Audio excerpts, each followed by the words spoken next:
this is a game called Conducted Story. If we were doing this live, I would squat in front of you and point at the person I want to keep talking and keep telling the story. But since we're not in person, I will be holding up your name, and as long as your name is up, you keep telling the story no matter what. And when your name goes away, you stop telling the story, even if you're in the middle of a word. This is a story called The Fly in the Ointment. So here we are. Good luck. The Fly in the Ointment, Chapter 1. It was an egregiously windy day, heading straight into the tail of the wind. The fly found himself flapping, incessantly beating his wings to the beat of his own heart. He was headed somewhere important. You could tell by the look in his many eyes. His eyes were so full of lust and desire to get out of the visceral ointment that was meant to stop infection, but it only started his heart. And he was trapped, desperately trying to flee, to get to his love, his lusty love named Annabelle. He had met Annabelle 3 weeks earlier, right when they had recently hatched and graduated from their larval stage. It was love at first sight between the two of them, and they had made a pact that if ever they should stray, they would find each other again in a certain place at a certain time, and would meet each other there and then. It is 3 weeks later now, and she was looking everywhere for him. Everywhere but behind her, for he had never left.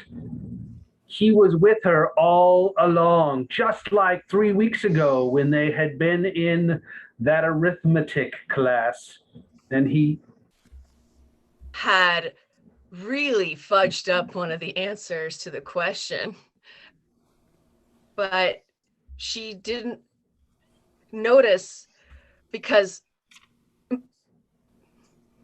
they had both never been very good at math or arithmetic and were destined to fail, but that's okay because they knew that they loved each other. She thought back on that moment and was like, man, I really fucking love this guy. I wish I could find him. I wonder if maybe he's like behind me, but that would be ridiculous. And as she turned her little fly neck, she realized, oh, that's Howard. She had never liked Howard. Howard was always the fly that was picking on them and telling them how stupid their little fly primary school uniforms were. And Howard was kind of a cad, if she was being completely honest. But if she was being super honest with herself, she kind of liked it. And she kind of liked his assertive, domineering way about himself. He was much different than the guy that she couldn't remember his name that they were supposed to meet.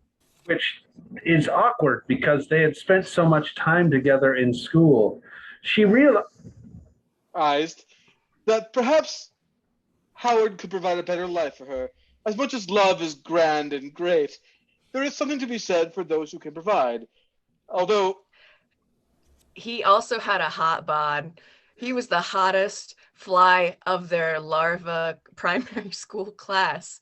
And he had wings that stretched for just ages and antennae. Oh man, just a thought of how he would flex one arm and his bicep would just pulse and flex another arm, and that bicep would pulse and flex another arm, which might have he had all but forgotten exactly what his other one looked like. One of those, but then unfortunately he wasn't that smart, and she watched in horror as a hand came down and smashed him in front of her very eyes. He burst open everywhere, just fly guts, and fly viscera. It was unpleasant to say the least. She realized that she would probably have to talk to the police and wasn't really ready for that, given she had several warrants out for the other 4 times this had happened with Deacon, Blake, Samantha, and Deacon Jr.